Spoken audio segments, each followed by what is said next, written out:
Hi everyone, Father Lamb here, and it is Wednesday again, believe it or not, October 30th. Tomorrow's Halloween, All Hallows Eve, and of course All Saints Day on Friday, and All Souls Day on Saturday, so we need to continue to remember all the souls in purgatory who need our prayers.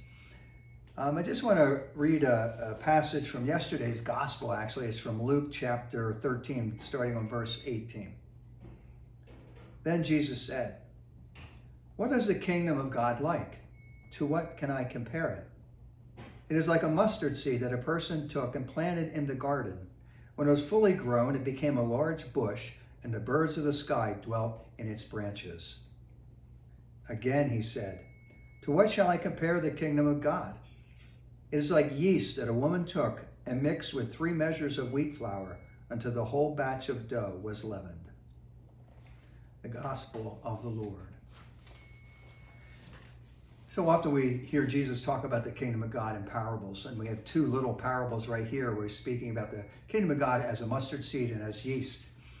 And as you all know, we all know the mustard seed is a very, very tiny seed, and then when it grows into this big bush. And what Jesus is trying to get across to us is that the kingdom of God starts small. We live in a world where it's like, let's make it big and be the influencer of everybody else and whatnot, but that's not how the kingdom of God works. The kingdom of God started with a small group of people from Galilee, and from there has spread over the last 2,000 years over all the ends of the earth. And so you and I spread that kingdom too in those little ways. That's so important. I think of the yeast there. Jesus warns the disciples about the yeast of the Pharisees, their hypocrisy, you see. And it's so easy for us to get into the ways of the Pharisees, the ways of the world. And Jesus said it can't be like that with us, And it's so often in our culture, and we see it so much, right now, I think with the election, we're so quick to point out the faults of other people and the mudslinging. And let's face it, one thing we all can agree on is we're sick of it, right? And that's something that you and I as Christians cannot be about. And I often think of St. Teresa Little Flower, where she at one point said that she was not put off by the greatest sins of a person, and she was edified by the smallest virtue. We're all a mixture of vices and virtues, right? Sins and virtues, all of us. And in our world, and maybe it's part of being human, the dark side of our humanness is we tend to just point out everybody else's faults. And this is our culture, mudslinging and yelling and screaming at each other. And we need to move away from that. And so how can you and I do that? Well, one practical way is we can point out the virtues in the people around us. Instead of pointing out all their bad faults, say, here's something you're really good at, and just point it out. And then that has a way of flourishing and of growing, And if we all did that, the world would become a different place. And you think, oh, come on, it's just a little thing. It is. It's a little thing, but it's not little, because that's what the kingdom of God is all about. Starting with those little things that God will allow to grow into something mighty. Maybe we need to start with ourselves. We're all a mixture, as I said, of good and evil. We're all a mixture of vices and virtues. Are you hard on yourself? Am I hard on myself? Do we have a tendency to focus on our vices and how sinful we are, how bad we are? Or are we able, in the midst of our, let's say, good and evil, our vices and virtues, are we able to see our virtues and ask God then to allow those virtues to grow?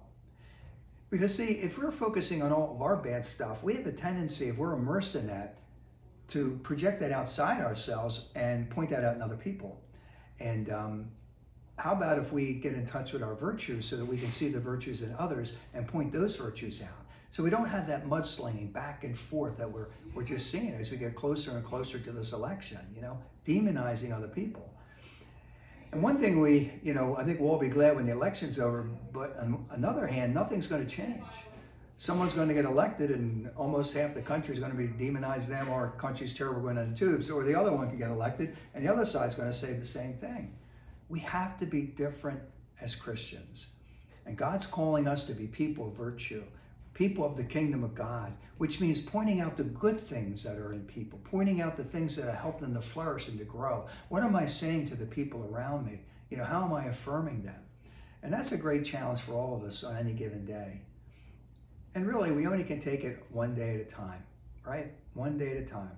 And if you plant any seed, mustard seed or any other seed, You don't notice any difference in a day or 2 or 3, but in time, that plant's going to grow, huh?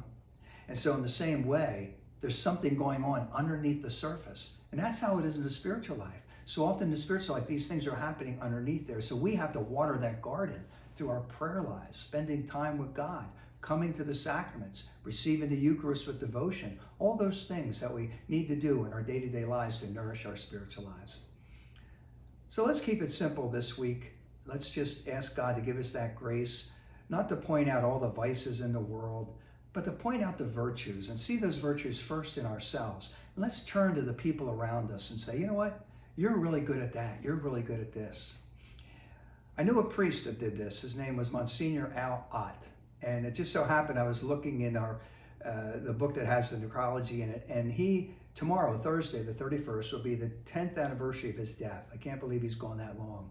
And Monsignor Ott had an incredible gift, which was other people might be saying bad things about someone, and he would always find something good to say. And that sticks with me over 10 years later. You know, what would Monsignor Ott say? He'd find something good to say about that person. That's an incredibly beautiful quality. This week, let's point out the virtues in those around us. And if you pardon the expression, I'm Father Lamb, and I approve this message. God bless you.